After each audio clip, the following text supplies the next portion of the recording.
சாதித்தருளாய் ஸ்ரீமதே ராமானுஜாய நமக. ஸ்ரீமத் கோவிந்த ராமானுஜா சரணோ சரணம் பிரபத்தே. ஸ்ரீமதே கோவிந்த ராமானுஜாய நமக.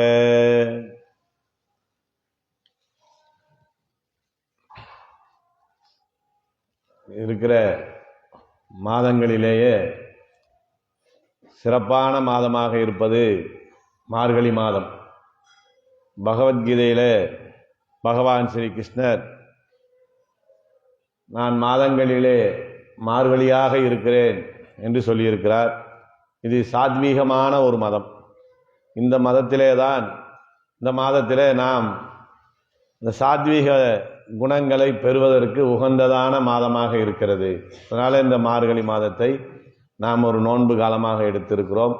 இது நமக்கு முன்னுதாரணமாக நடத்தி காட்டியது ஸ்ரீவில்லிபுத்தூரிலே பெரியாழ்வாருக்கு மகளாக அவதரித்த ஆண்டாள் நாச்சியார் நமக்கு ஏற்படுத்தி கொடுத்தது அப்படிங்கிறத பார்க்கணும்.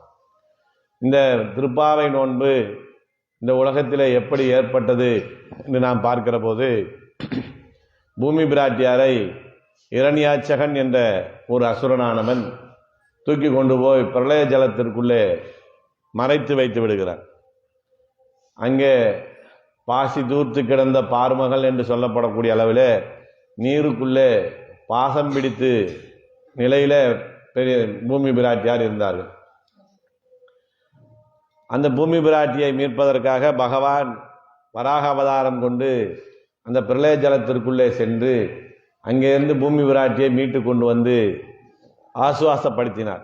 அங்கேருந்து மீட்கப்பட்டாலும் கூட ஆண்டாள் நாச்சியார் பூமி பிராட்டியாருடைய நடுக்கம் அங்கே நிற்கவில்லை.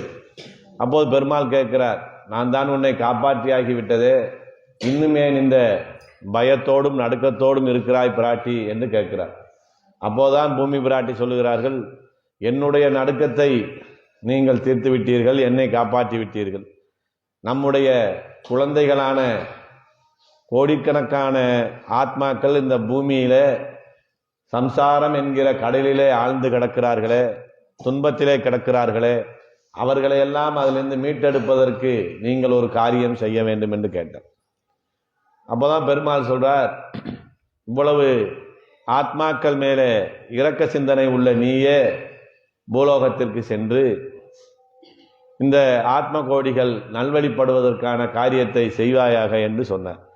அதன் அடிப்படையிலே தான் ஆண்டாள் நாச்சியார் சிறுவில்லிபுத்தூரிலே திருத்துழாய் செடியின் அடியிலே பெரியாழ்வாருக்கு மகளாக வந்து இங்கே அவதரித்தாள்.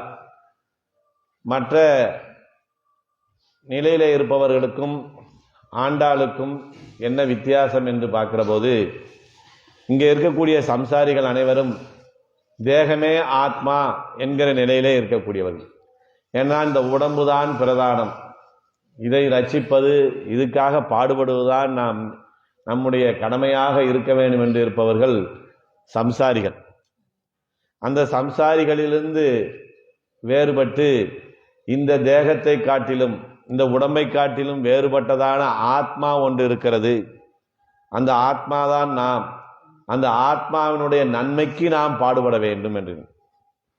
தேகத்துக்கு பாடுபடுவது ஒரு விஷயம், இதோடு நின்றுவிடக்கூடாது. இதை கடந்து இருக்கக்கூடிய ஆத்மாவினுடைய உஜ்ஜீவனத்திற்கு நன்மைக்கு நாம் ஏதாவது காரியம் செய்தால்தான் இந்த ஆத்மா மீண்டும் பிறவாத நிலையை அடைவதற்கு பரமபதத்தை போய் சேரும் என்பது நமக்கு பெருமாள் வகுத்த விதி. அந்த ஆத்மஸ்வரூபத்தை உணர்ந்தவர்கள் ரிஷிகள். அப்ப நம்மை போன்ற சாதாரண நிலையிலே தேகமே முக்கியம் என்று நினைப்பவர்களை காட்டிலும் ஆத்மஸ்வரூபத்தை உணர்ந்த ரிஷிகள் மேம்பட்டவர்கள். அந்த ரிஷிகள் இந்த ஆத்ம உஜ்ஜீவனத்திற்கான காரியத்தை தன்னுடைய சுயமுயற்சியிலே செய்யக்கூடியவர்கள். இந்த ஆத்மாவை நல்வழிப்படுத்த வேண்டும் என்றால் நாம் சுயமாக சில காரியங்களை செய்ய வேண்டும் என்று நினைத்து அதனாலே பலனை அடையக்கூடிய நிலையிலே இருப்பவர்கள். அவர்களை காட்டிலும் ஆழ்வார்கள் வேறுபட்டவர்கள். ஏன்னா ஆழ்வார்கள் எப்படிப்பட்டவர்கள்னா, பகவானாலே மயர்வர மதிநலம் அருளப் பெற்று நம்முடைய நன்மைக்கு, அதாவது நம்முடைய ஆத்மாவினுடைய நன்மைக்கு அவன்தான் காரணமாக இருக்க வேண்டுமே ஒழிய நாம் செய்யக்கூடிய எதுவும் ஒரு காரணமாக இருக்கக்கூடாது என்று அந்த ரிஷிகளிலும் வேறுபட்டவர்கள் ஆழ்வார்கள்.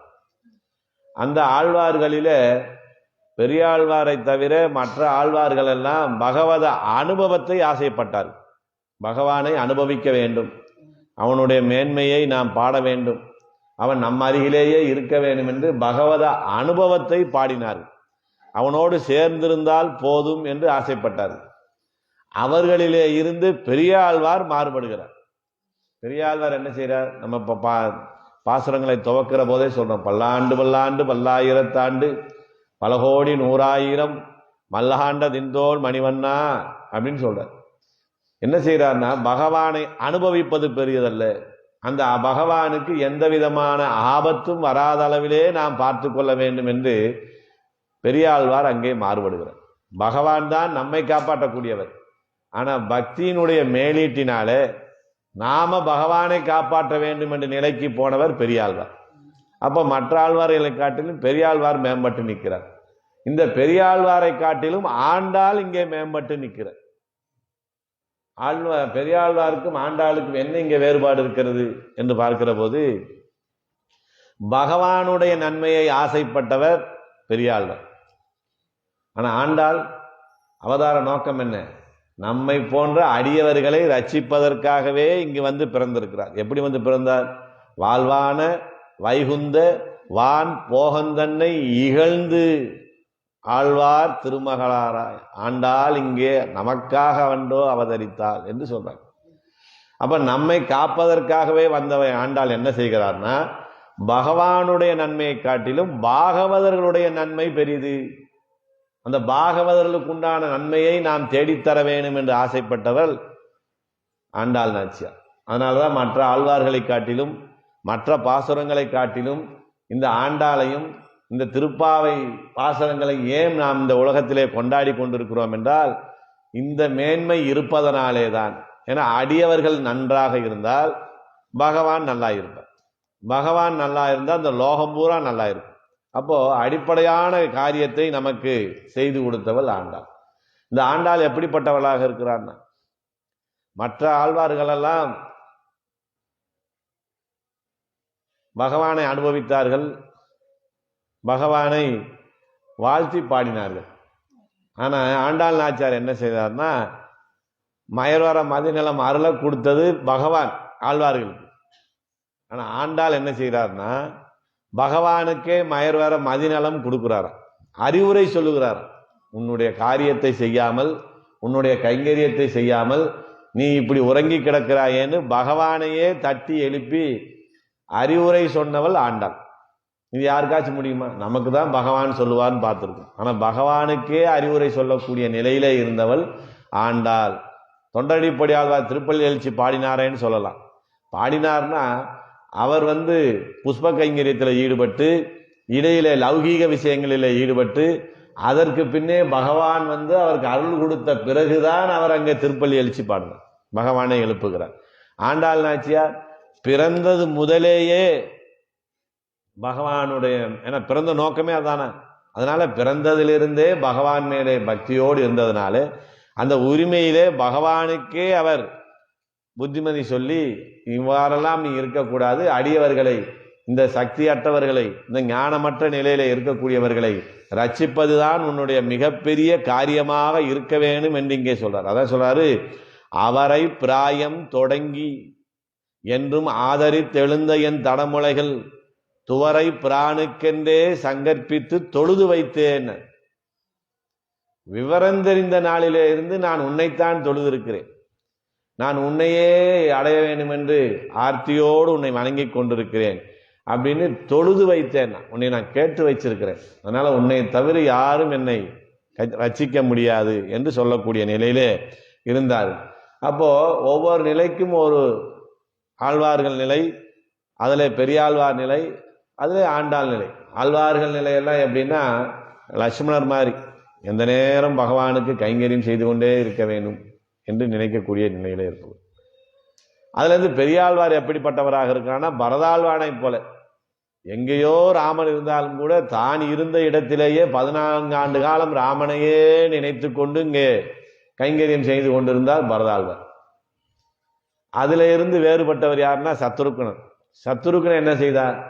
பகவானையே நினைத்து கொண்டிருக்கிற பரதாழ்வாருக்கு தொண்டு செய்வதே மிகப்பெரிய காரியமாக இருக்கு. அப்போ ஒரு பாகவதனுக்கு தொண்டு செய்வதே பிரதானம் என்பதை நமக்கு காட்டி கொடுத்தவர் யாருன்னா, நமக்கு ராமனுக்கு பரதனுக்கும் தம்பியாக பிறந்த சத்ருகுண ஆழ்வார். அந்த நிலையிலே நின்றுதான் ஆண்டாள் நம்ம எல்லாம் செய்கிறார். பாகவதர்களுக்கு கைங்கரியம் செய்ய வேண்டும், அடியவர்களுக்கு நன்மையை செய்ய வேண்டும், அவர்களுக்கு உண்டான கைங்கரியத்தை செய்ய வேண்டும் என்ற நிலையிலே இருந்து வெளியிட்டவள் ஆண்டாள். அதனால இந்த ஆண்டாளுடைய பாசுரத்திற்கு நமக்கு இவ்வளவு பெரிய மேன்மை இருக்கிறது அப்படின்னு சொல்றோம். வேதம் அனைத்துக்கும் வித்தாகும் கோதை தமிழ் ஐயைந்தும் ஐந்தும். வேதம் அனைத்துக்கும் வித்தாக கூடியது. வேதம் எவ்வளவோ ஸ்லோகங்களிலே சொல்லப்பட்டிருக்கிறது, எத்தனையோ கிரந்தங்களாக இருக்கிறது, 4 வேதங்களாக பகுக்கப்பட்டிருக்கிறது. அதையெல்லாம் நாம் கையில எடுக்க முடியுமான்னா எடுக்க முடியாது.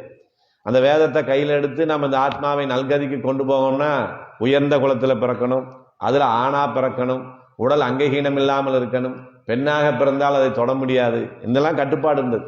அந்த கட்டுப்பாடுகளை எல்லாம் உடைத்து நம்மை போன்ற சாமானியர்கள் ஆண் பெண் பேதம் இல்லாமல், ஏழை பணக்காரன் பேதம் இல்லாமல், ஜாதி பாகுபாடு இல்லாமல் எல்லோரும் நல்கதி அடைய வேணும் என்பதற்காக வந்ததுதான் இந்த திருப்பாவை நோன்பு.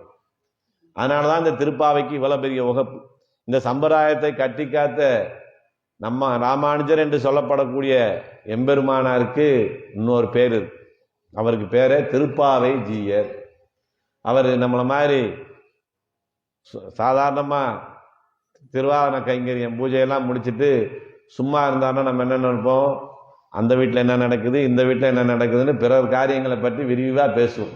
உனக்கு தெரியாதா இப்படி நடந்து போச்சு அந்த வீட்டில் அப்படிங்கிற விஷயத்துல தான் நம்ம இருப்போம். இல்லை அதை கடந்து போனால் என்ன செய்வோம், டிவியில் நல்ல சீரியல் போடுறாங்க அதை பார்க்கலான்னு போயிடும். ஆனால் ராமானுஜர் என்ன செய்திருக்கிறார், ஓய்வாக இருக்கிற நேரங்கள் அனைத்துமே திருப்பாவை 30 பாசுரத்தை திருப்பி திருப்பி திருப்பி சேவிச்சுக்கிட்டே இருப்பாராம். மார்கழி திங்கள்னு ஆரம்பிக்கிறவர் வங்க கடல் கடந்தன்னு சேவிச்சு முடிச்சுட்டாருன்னா திருப்பி மார்கழி திங்கள்னு வருவார். அதனால அவருக்கு பேரு திருப்பாவை ஜீயர். ஏன்னா அவ்வளவு ஏற்றத்தை உடையது இந்த திருப்பாவை. அவ்வளவு திருப்பாவை விரும்பிய ராமானுஜர்கிட்ட போய் சொல்றாங்க, இதுக்கு ஒரு வியாக்கியானம் சொல்லுங்க. இதுக்கு வியாக்கியானம் சொல்ற அளவுக்கு எனக்கு தகுதி கிடையாது. திருப்பல்லாண்டுக்கு சொன்னாலும் சொல்லலாமே ஒழிய திருப்பாவைக்கு வியாக்கியானம் சொல்லக்கூடிய அளவில் எனக்கெல்லாம் ஞானம் பத்தாது. யார் சொல்றா? ராமானுஜர் சொல்றார். இந்த திருப்பாவையினுடைய உள்ளர்த்தங்களை சொல்வதற்கு உண்டான சக்தி நமக்கெல்லாம் பத்தாது. ரெண்டாவது, இதெல்லாம் ஆண்கள் சொல்லி ஆண்கள் கேட்பதல்ல, பெண்கள் சொல்லி பெண்கள் கேட்பது. அவங்களுக்கு தான் இதுல பெரிய பிரதானமான பங்கு இருக்கே ஒழிய ஆண்களுக்கு இது வேற வேலை இல்லைங்க. அப்ப நீங்களும் ஏங்க வரீங்கன்னு எங்களை பார்த்து நீங்க கேட்டக்கூடாது. இங்க ஆத்மாக்கள் அனைத்துமே பெண்பால். உருவத்திலே ஆணாக இருந்தாலும் சரி பெண்ணாக இருந்தாலும் சரி ஆத்மா அனைத்துமே பெண்பால். பரமாத்மாவான ஸ்ரீமன் நாராயண் ஒருவனே ஆண்பால். அதனால்தான் அவருக்கு புருஷோத்தமன்னு பேர். அதனால்தான் நம்ம என்ன சொல்றோம், கணவனை இழந்த பெண்களுக்கு கூட விதவா கோலம் கிடையாது. லௌகீகத்திலே இந்த உலகத்திலே ஒரு ஆண் ஒரு பெண்ணை திருமணம் முடிக்கிறார், அவ்வளவுதான். அதற்காக அந்த ஆத்மா விதவை ஆகுவதில்லை. இந்த ஆத்மாவுக்கு என்ன சொல்றோம், பரமாத்மா இருக்கிற வரைக்கும் இங்க இருக்கக்கூடிய அனைத்து ஆத்மாக்களும் சுமங்கலி தான். அதனால்தான் நம்ம இங்க கோஷ்டியில வர எல்லாருக்குமே புஷ்பங்களை கொடுக்குறோம், சந்தனங்களை கொடுக்குறோம், தயங்காம எடுத்துக்கங்கன்னு சொல்றோம். ஏன்னா நமக்கு புருஷோத்தமனாக இருக்கக்கூடியவன் பரமாத்மாவான ஸ்ரீமன் நாராயணன் அப்படிங்கிற நிலை இங்க இருக்கிறது. அதனால இங்கே ஆண்களை காட்டிலும் பெண்களுக்குத்தான் இந்த திருப்பாவை நோன்பு மிக ஏற்றமாக இருக்கிறது அப்படின்னு சொல்றாங்க. இப்படிப்பட்ட திருப்பாவை நோன்பைத்தான் நாம் இங்கே நோக்க ஆரம்பிக்கிறோம். இது ஆண்டாள் நாச்சியார் எப்படி நோட்டார் என்று பார்க்கிற போது, அவன் பகவான் அனுப்பியது எதற்காக அப்படின்னா, வேதாந்த சாஸ்திரங்களை எல்லாம் படித்து இந்த ஆத்மாக்கள் கடை தேர்வது கஷ்டமாக இருக்கிறது தானே ஆண்டாள் நாச்சியார் இங்கே வந்து அவதரித்தார். சுருக்கமாக செய்யணும், எளிமையாக செய்யணும். எப்படி செய்யலாம் அப்படின்னா, பகவானே சொல்லியிருக்கிறார் வராக புராணத்தில். பூமி பிராட்டிக்கு சொன்ன விஷயம் என்னன்னா, என்னுடைய நாமங்களை பாடினாலே போதும். அந்த நாமங்களை பாடி அதை உள்ளபூர்வமாக என்னிடம் சரணாகதி அடைந்தால் போதும், அவங்களுக்கு வேண்டிய ரட்சகத்தை நான் தருகிறேன் என்று சொல்லுகிறார். அப்படிப்பட்ட நிலை எங்கே இருந்தது என்று பார்க்கிற போது, ஆயர்பாடியிலே கண்ணன் பிறந்து அங்கே குழந்தையாக வளர்ந்து ஆயர்பாடியிலே இருக்கக்கூடிய சிறுமியர்களோடு ராசக்கடிகளில் ஈடுபட்டு பலவிதமான குறும்புகளை செய்து கொண்டு அங்கே இருந்தார். ஒரு வயதுக்கு மேல அவருக்கு என்ன ஆயிப்போச்சு, கம்சனை சம்ஹாரம் செய்துவிட்டு மதுராபுரிக்கு போய் அங்கே ஆட்சி செய்யக்கூடிய நிலைக்கு போயிடுறார். அப்ப ஆயர்பாடியிலே கண்ணனோடு இருந்தவர்களுக்கு ஏக்கமாய் போச்சு. நம்மோடையே இருந்தாரே கண்ணன், இப்போது நம்மோடு இல்லையே, அவனை பிரிந்து நம்மால் இருக்க முடியவில்லையே என்று ஏக்கம் ஏற்படுகிறது. அந்த ஏக்கத்தை தீர்ப்பதற்கு என்ன செய்கிறாங்க?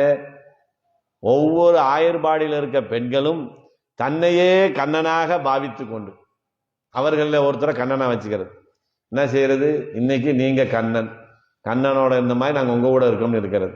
நாளைக்கு நீங்க கண்ணன், இப்படின்னு ஒவ்வொரு நாளைக்கு ஒவ்வொருத்தர் கண்ணனாகி அந்த கண்ணனோடு இருந்த விஷயங்களை எல்லாம் அவன் இருப்பதாகவே பாவனையாக அனுபவித்து அந்த ஏக்கத்தை தீர்த்து கொண்டார்கள். அதை நிகழ்ச்சியை கேள்விப்படுறாங்க ஆண்டாள் நாச்சியார். அப்போ ஆண்டாள் நாச்சியாருக்கு என்ன சூழ்நிலை? சிறு குழந்தை, அந்த காலத்தில் இப்படிலாம் போக்குவரத்து வசதி கிடையாது. அதனால இங்கேருந்து ஆயர்பாடியில் போய் அந்த நோன்பை அனுபவிக்க முடியாது. யமுனையை பார்க்கலாம், கோவர்தனகிரியை பார்க்கலாம்னு நினைச்சாலும் கூட சிறு குழந்தையா இருப்பதனால இங்கே சிறுவில்லிபுத்தூர்ல இருந்து உத்தரப்பிரதேசத்தில் இருக்கக்கூடிய மதுரை ஆயர்பாடிக்கு அவரால் போக முடியாது. அப்போ என்ன செய்யலான்னு பார்க்குறார். அந்த சிறுவில்லிபுத்தூரையே ஆயர்பாடி ஆக்கி அங்கே வடபெருங்கோயிலுடையானாக வடபத்திர சாயாக பெருமாள் எழுந்தல் இருக்கக்கூடிய அந்த வடபத்திர சாயனுடைய சன்னதியை நந்தகோபனுடைய திருமாளிகையாக்கி அந்த திருமாளிகையிலேயே நோன்பை நோக்க அந்த ஊரில் இருக்க பிராமண வீட்டு பெண்களை எல்லாம் ஆயர்பாடி பெண்களாக மாட்டுகிறார். அவருடைய நினைவின் முதிர்ச்சியினாலே ஆயர் பெண்களுக்கு என்னென்ன அலங்காரங்கள் இருக்குமோ அது அனைத்துமே ஆண்டாளுக்கு சேர்கிறது. ஆனால் இங்கே ஒரு மாற்றம் செய்தார். அவர்கள் தங்களையே கண்ணனாக நினைத்து கொண்டார்கள். ஆனால் ஆண்டாள் நாச்சியார் என்ன செய்தார்னா அந்த கண்ணனோடு இருந்த ஆயர்வாடி பெண்களாக தன்னை பாவித்தார். ஏன்னா பாகவதருடைய நன்மைக்காக பாடுபட வந்தவர் இல்லையா, அதனால தன்னை பாகவதர்கள் ஆக்கி கொண்டு இந்த திருப்பாவை நோன்பை இங்கே நோக்கிறார். ஏன் திருப்பாவை நோன்பு நோக்கிறாங்கன்னா ஆயர்பாடியில் இருக்க பெண்களை கண்ணனோடு சேர விடாமல் தடுத்து வைத்து விட்டார். அதனால என்ன ஆகுது? ஆயர்பாடியில் மழை பெய்யலை.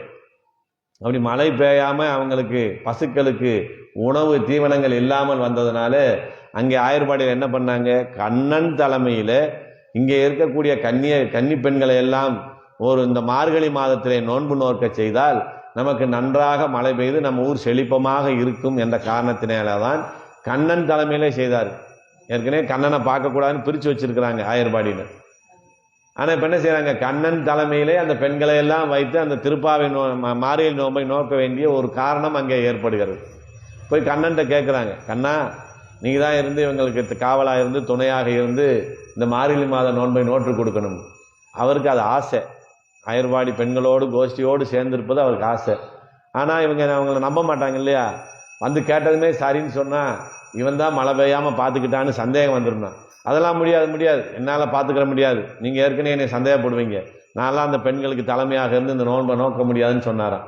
அப்புறம் இந்த ஊரார்களெல்லாம் அவர்கிட்ட ரொம்ப வேண்டி எப்படியாவது நீ முடிச்சு கொடுக்கணும் பண்ணான்னு கேட்ட பிறகுதான் இந்த நோன்புக்கு தலைமையாக நின்று செய்தார் என்பதுதான் அந்த ஆயர்பாடியில் நடந்த விருத்தாந்தம்.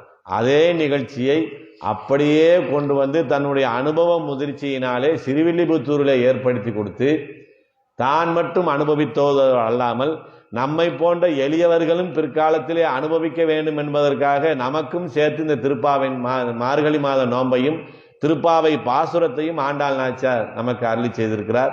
அப்படி சிறப்பு வாய்ந்த அந்த மார்கழி மாத திருப்பாவை நோன்பின் முதல் நாள் நிகழ்ச்சியிலே நாம் எல்லாரும் இங்கே வந்து கூடியிருக்கிறோம். இன்றைய பாசுரமானது மிக சிறப்பான பாசுரமாக இருக்கும். மார்கழி திங்கள் மதி நிறைந்த நன்னாளால் நீராட போதுவீர் போதுமினோ நேரிழையீர் சீர்மல்கும் ஆய்ப்பாடி செல்வச் சிறுமீர்கால் கூர்வேல் கொடுந்தொழிலன் நந்தகோபன் குமரன் ஏராந்த கன்னி யசோதை இளஞ்சிங்கம் கார்மேனி செங்கன் கதிர்மதியம் போல்முகத்தான் நாராயணனே நமக்கே பறை தருவான் பாரோர் புகழ படிந்தேலோர் எம்பாவாய் என்று சொல்லுகிறார்.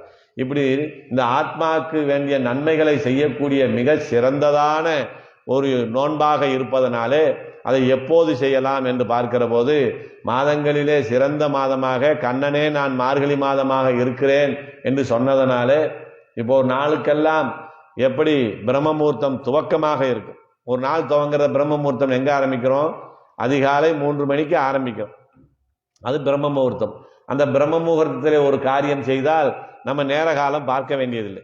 அந்த நேரத்தில் எந்த நேரம் இருக்கு நம்ம பார்க்க வேண்டியதில்லை. அப்படி பிரம்ம முகூர்த்தமாக ஒரு நாளுக்கு துவக்கம் பிரம்ம முகூர்த்தமாக இருப்பது போல ஒரு ஆண்டினுடைய தேவ ஆண்டுக்கு அவங்களுக்கு பிரம்ம முகூர்த்தம் என்பது மார்கழி மாதம். தேவர்களுக்கு பகல் ஆரம்பிக்கிற நேரம் இந்த மார்கழி மாதம். அதனால அப்படி உத்தமமான அந்த மார்கழி மாதத்தை தேர்ந்தெடுத்ததுனால தான் என்ன செய்கிறார், மார்கழி திங்கள் என்று சொல்லுகிறார். மார்கழியை மையமிட்டு இங்கே துவங்குகிறார். ஏன்னா நம்ம நோன்பை செய்வதற்குண்டான அந்த காலம் மிக முக்கியமாக இருக்க வேண்டும் சொல்றார்.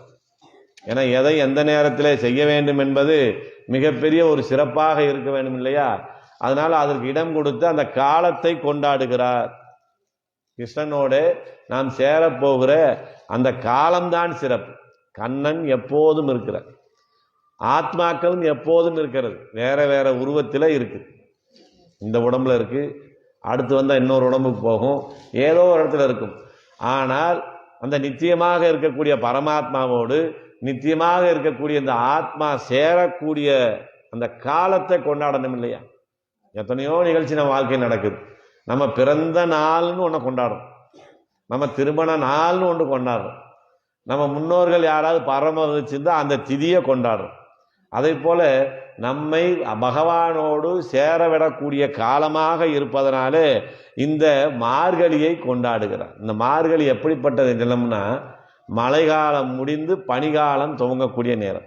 கடந்த மாதங்களிலே பெய்த மழையின் காரணமாக பூமி எங்கும் பயிர்கள் முளைத்தெழுங்கக்கூடிய காலம். மலை உச்சியிலையும் கூட பயிர் கிளம்பும், தரையிலையும் பயிர் கிளம்பும். அப்படிப்பட்ட எல்லாமே முளைத்து வளரக்கூடிய ஒரு நிலையிலே இருக்கக்கூடிய மாதமாக இந்த மார்கழி மாதம் இருக்கிறது.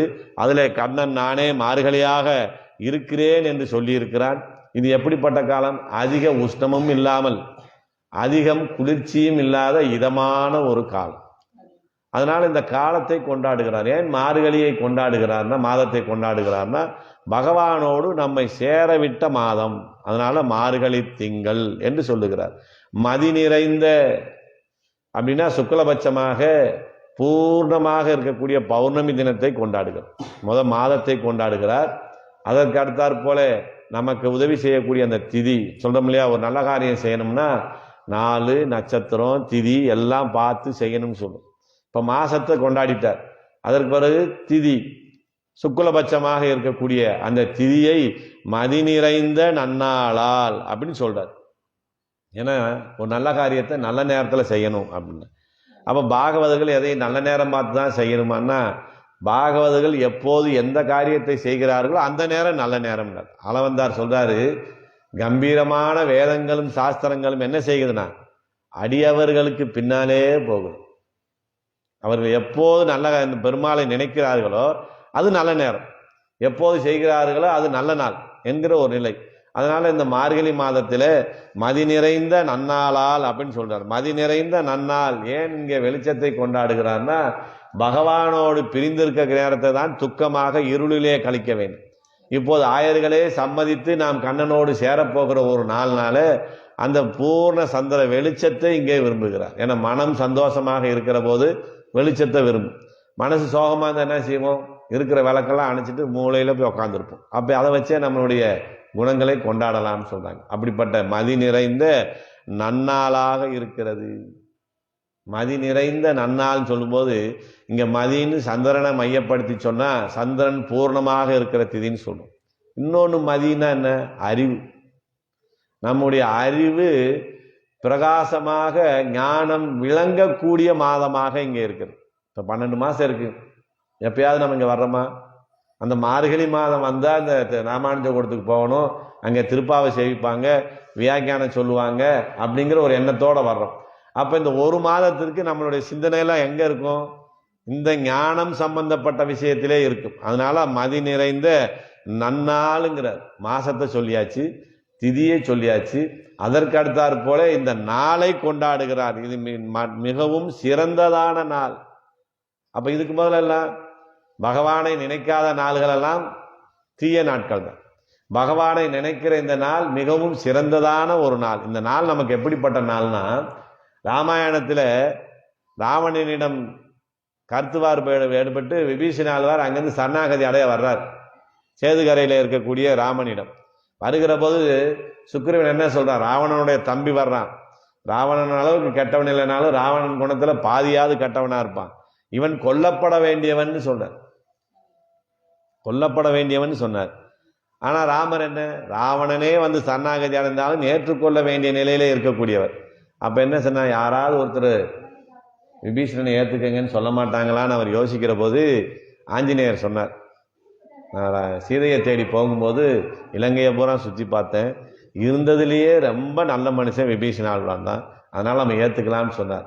அப்படி ஏற்றுக்கலாம்னு சொன்ன பிறகு யார் கொல்லப்பட வேண்டும் என்று சொன்னாரோ சுக்ரீவ மகாராஜா, அவரை விட்டு என்ன செஞ்சாரு, நீ போய் விபீஷணனை அழைத்து கொண்டு வா அப்படின்னு சொன்னார். அப்ப விபீஷணனுக்கு எந்த நாள் நல்ல நாள்? இந்த நாள் தான் நல்ல நாள்.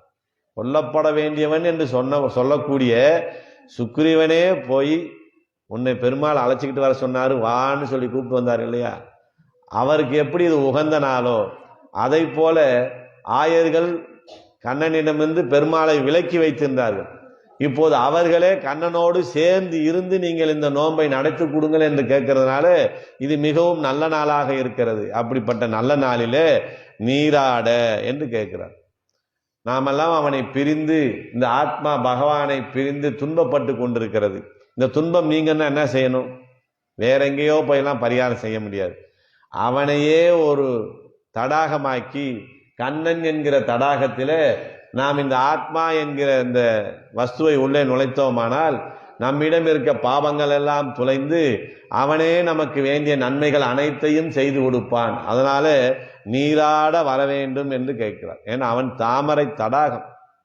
நம்ம எப்படி பார்த்தாலும் எனக்கு உண்ணும் சோறு, பருகும் நீர், தின்னும் வெட்டில எல்லாமே கண்ணன் தான் நமக்கு. அதனால அவனே ஒரு தடாகமாக இருக்கிறான். அங்கே போய் நாம் முழுமையாக அவனிடம் மூழ்கினால்தான் நம்முடைய இந்த ஏக்கமானது, அவனை பிரிந்த துன்பமானது நம்மை விட்டு நீங்கும். இனி வரும் காலங்களிலே நமக்கு வேண்டிய நன்மைகள் ஏற்படும் என்று சொல்லுகிறார். நீராட என்று சொல்லுகிற போது இந்த நிகழ்ச்சியிலே கலந்து கொள்ள வேண்டும், இந்த நோம்பிலே கலந்து கொள்ள வேண்டும் என்று கோஷ்டிகளை அழைப்பதாகவும் ஒரு அர்த்தம் சொல்றார். நீர் ஆட அப்படின்னு சொல்ற, நீர் வந்து இங்கே கலந்து கொள்ள வேண்டும் என்ற அந்த மரியாதை நிமித்தமாகவும் சொல்லக்கூடியவராக. ஏன்னா பாகவதர்களை நாம் மிகவும் மரியாதையாக நடத்த வேண்டும் என்பதுதான் நமக்கு சாஸ்திர விதி. ஏன்னா பாகவதர்கள் பகவானுடைய அடியவர்கள். பகவானிடம் அபச்சாரப்பட்டால் கூட மன்னிப்பு உண்டான். பாகவதர்கிட்ட மன்னிப்பு அபச்சாரப்பட்டுட்டா மன்னிப்பே இல்லை என்று சொல்லியிருக்கிறார்கள். அதனால அங்க மரியாதை புத்தியோடு நடந்து கொள்ள வேண்டும் என்று சொல்லுகிறார். அப்போ ஒருத்தர் கேட்கிறாங்க, இவ்வளவு உயர்ந்ததான விஷயத்தை அடையலாம்னு சொல்றீங்களே, பகவானே அடையலாம், பரமபதம் அடையலாம், அதற்கெல்லாம் இந்த திருப்பாவ நோன்பு ஒரு மிகப்பெரிய காரணமாக இருக்கும் என்று சொல்லுகிறீர்களே, அப்ப இதுக்கு கலந்து கொள்ளக்கூடியவர்கள் மிகவும் உயர்ந்தவர்களாக இருக்க வேண்டுமோ, பெரிய படித்தவர்களாக, ஞானமிக்கவர்களாக, உயர்ந்த குலத்திலே பிறந்தவர்களாக இருக்க வேண்டுமோ என்ற ஒரு சந்தேகம் ஏற்படுகிற போதுதான் ஆண்டாள் நாச்சியார் அந்த சந்தேகத்தை முதல்ல நீக்கிடுறார். ஏன்னா நம்ம நல்ல விஷயம் நடக்குது. இப்ப இன்னைக்கே பாக்குறோம், இந்த நோம்பு நடக்குது. இதுல இந்த வழக்கமா வர்றவங்க தயக்காம வர்றோம், புதுசா வர்றவங்க வாசல் நின்னுங்கிறாங்க, எட்டி பாக்குறாங்க, இதுல போலாமா வேணாமான்னு போயிடுறாங்க. அப்ப அவர்களிடம் ஏதோ ஒரு தயக்கம் இங்க இருக்கு, இதுல நம்மளும் கலந்து கொள்ளலாங்கிற எண்ணம் அவங்களுக்கு இல்லை. அதனால ஆண்டாள் நாச்சியார் என்ன செய்யறார், அந்த தயக்கத்தை நீக்கிறார். போதுவீர் போதுமினோ, இந்த நோன்பிலே கலந்து கொள்வதற்கு உங்களுக்கு ஒரே ஒரு தகுதி தான். என்ன தகுதி? இந்த மார்கழி மாத திருப்பாவை நோன்பிலே நாம் கலந்து கொள்ளலாம் என்கிற ஆர்வம் மட்டும்தான் தகுதி, வேற எந்த தகுதியும் தேவையில்லை. அதனால போதுவீர் போதுமினோ என்று சொல்லுகிறார். ஏன்னா இது நம்ம சொரூபத்துக்கு தக்கது. நமக்கு எவ்வளவு எளிமையா செய்ய முடியுமோ அவ்வளவு எளிமையாக இந்த நோன்பை ஏற்படுத்தி இருப்பதனாலே விருப்பம் உடையவர்கள் அனைவரும் இதிலே வந்து சேரலாம் என்று சொல்லுகிறார். அப்பதான் போதுவீர் போதுமினோ நேரிழையீர் அப்படி இதில் வந்து கலந்து கொள்ள வேண்டும் என்று நினைத்த மாத்திரத்திலே சகலவிதமான ஆபரணங்களையும் அணிந்த அழகுடையவர்களாக இந்த கோஷியர் ஆகிவிடுகிறார். இந்த கோஷியில பார்க்குறோம், யாரும் கழுத்து நிறையா சங்கிலி போட்டுக்கிறாங்களா, நகை போட்டுக்காங்களா, அலங்காரம் பண்ணியிருக்காங்களான்னு நமக்கு தெரியாது. ஆனால் எல்லாருடைய முகத்திலே ஒரு திருமண் ஏறி இருப்பதனாலே அதில் ஒரு பொலிவு இருக்கிறது. அதனால இந்த நோம்பில ஈடுபட வேண்டும் என்று நினைத்த மாத்திரத்திலேயே சகலவிதமான அலங்காரங்களும் செய்யப்பட்டவர்களாக இங்கே கோஷ்டிகள் ஆகிவிடுகிறார்கள். என்ன காரணம்? பகவானையே உபாயமாக பற்றிவிட்டார். அதுதான் மிகப்பெரிய ஒரு அலங்காரம். நமக்கு எது அலங்காரமாக இருக்கும்? விலை உயர்ந்த ஆடையோ விலை உயர்ந்த ஆபரணமோ இதெல்லாம் நமக்கு அலங்காரமாகாது. பகவானே நமக்கு உபாயம் என்கிற நிலையை இப்போது அடைந்து விட்டார்கள். அதனால அவங்களுக்கு என்ன நேரிழையீர் அப்படின்னு சொல்றாங்க. அந்த நேரிழையெல்லாம் எங்க இருக்காங்க? சீர்மல்கும் ஆய்ப்பாடி, செல்வம் பொழிந்து கிடக்கக்கூடிய ஆய்ப்பாடியா. இப்ப என்ன சொல்றாங்க, ஒரு படி பாலை காய்ச்சுனா அதுல நெய் எவ்வளவு கிடைக்கும்? காப்படி கிடைச்சா பெரிய விஷயம். ஆனால் இப்போ கண்ணன் பிறந்த பிறகு என்ன ஆகுதான், ஒரு படி பாலை காய்ச்சினா ஒரு படி நெய்யே கிடைக்குது. அப்போ அதிகமாக நெய் விற்று அதிகமாக பணம் கிடைக்கும். அப்போ செல்வம் செழிக்கக்கூடிய பகுதியாக சீர்மல்கி கிடக்கிறது இங்கே சொல்லுகிறார். அப்படின்னு சாதாரண செல்வத்தை ஆண்டாள் நாச்சியார் சொல்றார் அப்படின்னா இது நாமெல்லாம் தெரிந்து கொள்வதற்காக. இங்கு என்ன செல்வம் மிகுந்து கிடக்கிறதுனா, சீருன்னு சொன்னா குணங்கள்னு அர்த்தம். யாருடைய குணம்? பகவானுடைய குணங்கள் வெள்ளமிட்டு ஆடுகிற இடமாக இந்த ஆயர்பாடி இருக்கிறது. ஆயர்பாடியில் தானே சாமி இருந்துச்சு, இங்க அலிநேரத்தில் என்ன வேலை அப்படின்னு கேட்டா, இவ்வளவு பாகவதர்கள் கூடிட்டா இது ஆயர்பாடி தான். இந்த இடத்துல பகவானுடைய குணங்கள் வெள்ளமிட்டு ஆடக்கூடிய இடமாக இருக்கிறது. ஏன்னா அவனை உபாயமாக பற்றி விட்டோம், அதனால அவன் குணங்கள் இங்கே தான் வெளிப்படும். பரமபதத்திலே பகவானுடைய குணங்கள் வெளிப்படுவதற்கு வாய்ப்பே இல்லை. ஏன்னா அவர் யாருக்கு நல்லது செய்ய போறாரு? அங்கே எல்லாருமே நல்லவங்க. யாருக்காவது பாதிப்பு இருக்கா? அங்கே எந்த பாதிப்பும் கிடையாது. இங்கே வந்து இந்த சம்சார பந்தத்திலே பிறந்து இந்த குடும்ப வாழ்க்கையில இருந்து நாம படக்கூடிய துன்பம் தான் அதிகம். அப்ப இங்கே தான் வியாதி இருக்கிறது. இந்த வியாதி இருக்கிற இடத்துல தான் வைத்தியனுக்கு வேலை. அப்ப இங்கே தான் பகவானுடைய குணங்கள் வெளிப்படும். நம்ம ரொம்ப கரெக்டா நடக்கணும்னு நினைப்போம், ஆனா ஒரு தப்பு செஞ்சிடும். அதை மன்னிக்கக்கூடிய குணம் பகவானுக்கு எங்க வெளிப்படும்? இங்கே தான் வெளிப்படும். கண்ணாயங்களை காப்பாத்து அப்படின்னு சொன்னா காப்பாற்ற வேண்டிய குணம் எங்க ஏற்படும்?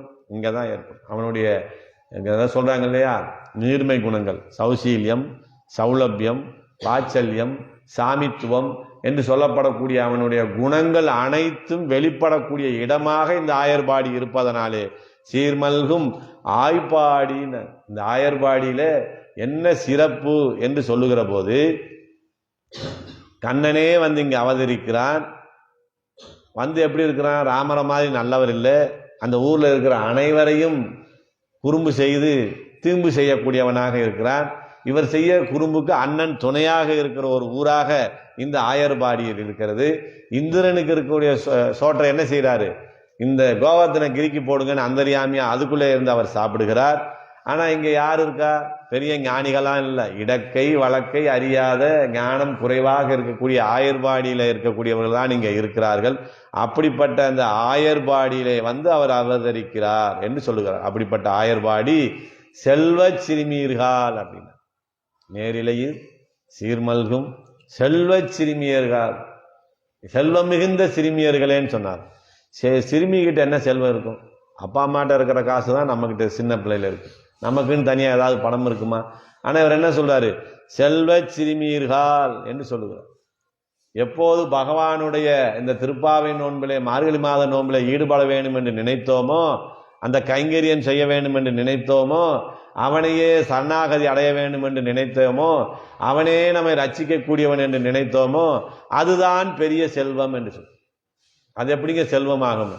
எல்லா செல்வத்தையும் விட்டு விட்டு ராமனோடு காட்டுக்கு சென்ற லட்சுமணரை பார்த்து சொன்னாங்களாம். என்ன சொன்னாங்க? லட்சுமணோ லட்சுமி சம்பந்தா, பிராட்டி பெரிய பிராட்டினுடைய சம்பந்தம் உடையவன், லட்சுமியினுடைய கலாச்சம் பட்டவன். இவர் மரபுரி திரித்து காட்டுக்கு போறார். காட்டுக்கு போறவரை பார்த்து என்ன சொல்றாங்க? லட்சுமி கடாட்சத்தோடு இருக்காருனார். அவர்கிட்ட வில்ல தவிர ஒண்ணும் இல்லை. ஆனா பகவானுக்கு செய்யக்கூடிய கைங்கரியம் என்கிற செல்வம் அவரிடம் நிறைந்திருந்தது. அதுதான் உண்மையான செல்வம் அப்படின்னு சொல்றாங்க. அதற்கடுத்து என்ன சொல்றாங்க? விபீஷணன் எல்லா சொத்தையும் விட்டுட்டு வெறும் ஆளா ஒரு 4 பேரோட வந்து ராமன்ட்ட சரணம் அடைகிறான். அப்படி சரணமடைகிற விபீஷணனை பார்த்து என்ன சொல்றாங்கன்னா, அந்தரீஷகத சிரிமான், ராமனை தவிர வேறு யாருமே எனக்கு இல்லை அப்படின்னு பூர்ணமாக எல்லாவற்றையும் விட்டு விட்டு சரணமடைந்தான் இல்லையா? அது ஒரு செல்வம் என்று சொல்லுகிறார். கஜேந்திரால் என்ன சொன்னாரு? ஆதி மூலமே என்று சத்தம் போட்டார். அதுக்கு என்ன காரணம்? என்னையே என்னால காப்பாத்திக்கிற முடியாது அப்படின்னு தான் அவர் கஜேந்திர ஆழ்வான் அங்கே வெளிப்படுத்தினார். அந்த நேரத்தில் வந்து உடனே பகவான் அங்கே ரட்சிக்கிறார். அப்ப அந்த கஜேந்திர ஆழ்வானுக்கு என்ன சொல்றாங்கன்னாக்க, சது நாவரக சிரிமான், தன்னைத்தானே காப்பாற்றி கொள்ள முடியாது, பகவானே நீதான் காப்பாற்ற வேண்டும் என்ற நிலையில இருந்தது. அது ஒரு செல்வம். அப்ப இங்க என்ன செல்வம்? கைங்கரியம் ஒரு செல்வம், அவனை சரணமடைவது ஒரு செல்வம், என்னை நீயே காப்பாற்றியாக வேண்டும் என்று நினைப்பது ஒரு செல்வம். இந்த செல்வம் எல்லாம் நம்ம கிட்ட இப்ப நிறைஞ்சு கிடக்கு. இப்ப நம்ம கிட்ட என்ன செல்வம் இருக்கு? இந்த செல்வங்கள் தான் இருக்கு. இதைத்தான் அங்கே ஆயர்பாடியில் இருக்க குழந்தைகள் பெற்றதனாலே அவர்களை பார்த்து என்ன சொன்னார்? செல்வ சிறுமியர்கள். அது ஏன் சிறுமியர்கள் சொல்லணும்? செல்வம் நிறைந்த ஆயர்பாடியங்கள்னு பொதுவாக சொல்லலாமேன்னா, ஆயர்பாடியில் இருக்க ஆண்களை பார்த்தா அவங்க தன்னைத்தானே காப்பாற்றி கொள்ளக்கூடியவர்கள். அதனால அவர்கள் மேலே பெருசாக பகவானுக்கு பாசம் இருக்காது. அதற்கு மேலே ஆயர்பாடி பெண்களை சொல்லியிருக்கலாம். என்ன, ஆயர்பாடி பெண்கள் கணவனே தெய்வம் என்று இருக்கக்கூடியவர்கள். அதனால் அவர்களிடம் பெரிய ஈடுபாடு கிடையாது. இந்த சிறுமியர்கள் தன்னை யார் காப்பாற்றுவான்னு தெரியாத நிலைமையிலே நம்மளை அடைந்திருக்கிறார்கள். அதனால் தன்னைத்தானே காப்பாற்றி கொள்ள முடியாத, பிறரை தன்னை காப்பாற்றுவர்கள் என்று நினைக்காத இந்த சிறுமியர்கள் தான் எனக்கு சிறந்தவர்கள் என்று செல்வ சிறுமியர்கள் அப்படின்னு சொன்னார். கூர்வேல் கொடுந்தொழிலன் நந்தகோபன் குமரன். நந்தகோபன் பெரிய சாது. எப்போ வரைக்கும்? கண்ணன் பிறக்கிற வரைக்கும். கண்ணன் பிறந்த பிறகு என்ன செய்கிறாராம், கையில் எந்நேரம் வேலை பிடிச்சிக்கிட்டே இருக்கிறார். கண்ணனுடைய தொட்டிலுக்கு கீழே சின்ன எறும்பு போனால் கூட ஒரு சிங்கம் மேலே விழுந்து அமுக்கிற மாதிரி அந்த எறும்பை போய் கொள்றார். இதனால கூட சிறு ஆபத்து வந்துடக்கூடாது என்று. அப்போ அவர் சாதுவாக இருந்தவர் பகவானை காப்பாற்றுவதற்காக யாரையும் கொலை செய்யலாங்கிற எண்ணத்துக்கு தயாராகிறார். கொலை செய்கிறது பாவம் இல்லையா? பகவானை ரட்சிப்பதற்காக செய்யப்படக்கூடிய கொலை பாவம் இல்லை. நமக்காக நம்மளை காப்பாற்றிக்கிறதுக்கு நம்ம பல பேரை கொலை செஞ்சா தான் நமக்கு பாதிக்கும். பகவானை காப்பாற்றுவதற்கு நாம் என்ன செய்தாலும் நம்மளை பாதிக்காது என்ற நிலையிலே கூர்வேர் கொடுந்தொழிலன் நந்தகோபன் குமரன். அந்த நந்தகோபனுடைய குமரனாக இருக்கிறான். ஏன்னா ஏன் இங்கே குமரனாக இருக்கிறான்னா, எல்லாரும் குறை சொல்லுவாங்க, உங்கள் மகன் எப்படி செய்கிறான் அப்படி செய்கிறான், எங்கள் வீட்டில் பானையை உடைச்சிட்டான், எங்கள் வீட்டில் நெய்யை திருடிட்டான் வெண்ணையை திருடிட்டான்லாம் நிறையா சொல்லுவாங்களாம். வரட்டும் அவன் என்னன்னு நான் பார்க்குறேன்னு இவன் சொல்லிக்கிட்டு இருக்கும்போதே இப்படி பார்த்தா கண்ணன் வருவாராம். அப்படி வரும்போது பார்த்தா, இந்த பையனையா நீங்கள் குறை சொன்னீங்க, இவனா இப்படியெல்லாம் செஞ்சான்னு வரான். ஏன்னா இவர் எப்படின்னு நடிக்கிறது கண்ணன். அந்த அப்பா கிட்ட வரும்போது மட்டும் எப்படி வருவாராம், ராமன் எவ்வளவு நல்லவனாக இருந்தானோ அது மாதிரியே வருவாராம். இவங்க சொன்ன குறைக்கும் கண்ணன் நிற்கிற நிலைக்கும் சம்பந்தமே இருக்காது. அப்போ நந்தகோபன் எப்படி நடந்துக்கிறான், பாங்கா குமரனாக நடந்து கொள்கிறான். உண்மையான ஒரு மகன் போல, தந்தை சொல் மிக்க மந்திரமில்லை என்று தந்தைக்கு மதிக்கிற மகன் போல நடந்து கொள்கிறாரா கண்ணன். அதனால கூர்வேல் கொடுந்தொழிலன் நந்தகோபன் குமரன் ஏராந்த கண்ணி யசோதை இளஞ்சிங்கம். வேலை கொண்டு காவல் காக்கிறார் தகப்பனார் நந்தகோபன். தாய் என்ன செய்கிறாங்க, தன்னுடைய கவனத்தை முழுதையும் கண்ணன் மேலேயே வச்சிருக்கிறாங்க. ஆனால் கண்ணால எப்போதும் அவரை காப்பாற்றி கொண்டே இருக்கிறார். அவன் வேளாள செய்த தொழிலே இவர் கண்ணாலே செய்வதனால கண்ணனை பார்த்து பார்த்து பார்த்து பார்த்து யசோத பிராட்டியோட கண்களே அழகாயிட்டு. ஏறார்ந்த கன்னி யசோதை இளஞ்சிங்கம். நந்தகோபனுக்கு குமரன்னு சொன்னாங்க. இங்கே யசோதைக்கு சொல்லும்போது இளம் சிங்கமாக இருக்கிறானா. தாய்க்கு தன் பிள்ளை எப்படி இருக்குன்னு ஆசை இருக்கும். என் பிள்ளை சிங்கம் மாதிரி, யாரும் அவனை ஒன்றும் செஞ்சிட முடியாது. எவ்வளோ பெரிய சோதனை வந்தாலும் அதையெல்லாம் தகர்த்தெறியக்கூடிய சக்தி படைத்தவனாக என் மகன் இருக்கிறான் என்று தாய் நினைப்பாராம். அதனால் அங்கே தாய்க்கு முன்னாடி எப்படி வர்றாருனா சிங்கம் போல வருகிறாராம். அவர் ஏறார்ந்த கண்ணி யசோதை இளஞ்சிங்கம் கார்மேனி. அப்படிப்பட்டவன் எப்படிப்பட்டவனாக இருக்கிறான், கார்மேனியாக இருக்கான். கருமையான நிறத்தை உடையவனாக இருக்கிறான். உலகிலேயே கருமை நிறத்தை கொண்டாடக்கூடியவர்கள் நம்மளாகத்தான் இருக்கு. யாரும் என்ன செய்வாங்க, செவத்த பிள்ளையா வேணும் செவத்த பையன் வேணும் நினைக்கிற காலத்தில் கார்மேனி செங்கன் கரிய நிறத்தை உடைய கண்ணனை இப்படி நாம் கொண்டாடுகிறோம். ஏன்னா மேகம் கருத்தாத்தான் இந்த உலகத்துக்கு மழை. வெள்ளை மேகம் செவத்த மேகம் இருந்து ஒரு பிரயோஜனம் இல்லை. கருத்த மேகம் எப்போ வருதோ அப்பெல்லாம் இந்த பூமிக்கு மழை பெய்யும். மழை பெய்தாதான் இந்த பூமி செழிக்கும். அப்போ மழை, இந்த கருத்த மேகத்தினுடைய குணம் என்ன, கருணை. இந்த உலகத்தில் எல்லாம் காப்பதற்காகத்தான் அது கருத்து இருக்கிறது. அதே போல நம்ம எல்லாம் காக்க வேண்டும் என்ற அந்த கருணையை வெளிப்படுத்துவதற்காக கண்ணன் இங்கே கருமையான வடிவோடு இருக்கிறான் என்பதனாலே கார்மேனி செங்கன். அவன் கண்கள் எப்படி இருக்கிறது, செம்மையான கண்கள், நம்மை குளிர நோக்கக்கூடிய ஒரு கண்கள். அந்த கண்களை பார்த்தாலே நம்முடைய சகலவிதமான துன்பங்களும் நீக்கிவிடும். திருப்பாணாழ்வார் சொல்றார், செவ்வரி ஓடிய அப்பெரியவாய கண்கள் என்னை பேதமை கொண்டனவேன. கண்களை பார்க்கிற போது எப்படி பார்க்கிறாரு, கண்ணு இருக்கு, கண்ணுக்குள்ள கருமையான பகுதி இருக்கு, வெள்ளையான பகுதி இருக்கு. அந்த வெள்ளையான பகுதியில சிவப்பா சின்ன சின்ன நரம்புகள் ஓடுதான். அந்த அளவுக்கு பகவானுடைய கண்கண்ணுடைய அழகிலே ஈடுபடுகிறார். செவ்வரி ஓடிய அப்பெரியவாய கண்கள். அப்படி கண் எப்படி இருக்கு, ரொம்ப சின்ன கண்ணா இருக்குன்னா பெரியவாய கண்கள் என்னை பேதமை கொண்டனவன், என்னை பைத்தியமே பிடிக்க வச்சது பகவானுடைய கண்ணழகு என்று சொல்லுகிறார். அப்படிப்பட்ட செங்கன் திருமுகத்து அப்படிங்க. கதிர்மதியம் போல் முகத்தான் நாராயணனே நமக்கே பறை தருவான். கார்மேனி செங்கன் கதிர்மதியம் போல் முகத்தான்கள். கதிர்மதியம் போல் முகத்தான்கள். முகம் ஒன்று சூரியன் போல இருக்குன்னு சொல்லலாம், பிரகாசமாக. இல்லை சந்திரன் போல குளிர்ச்சியா இருக்குன்னு சொல்லலாம். ஆனால் அவர் என்ன சொல்றாரு? சூரியனை போலவும் சந்திரனை போலவும் கலந்திருக்கிற முகம்னு சொல்றாரு. இது சாத்தியப்படுமா அப்படின்னு கேட்கிறார். ஏன் அப்படி இருக்கிறார்னா, பகவானிடம் தவறான எண்ணத்தோடு போகிறவர்கள் அணுக முடியாது. அதனாலே சூரியன் போன்று வெப்பமாக இருக்கிறார். பகவானே தஞ்சம் என்று போகக்கூடிய நம்மை போன்ற அடியவர்களுக்கு குளிர்ச்சியாக இருக்கிறார். அதனால்தான் கதிர்மதியம் போல் முகத்தான் நாராயணனே நமக்கே பறை தருவான். எத்தனையோ நாமங்கள் இருக்கு. பகவானுடைய நாராயணனே என்று இங்க சொல்றார். நாராயணன் என்று சொன்னால் நாமெல்லாம் நரம்,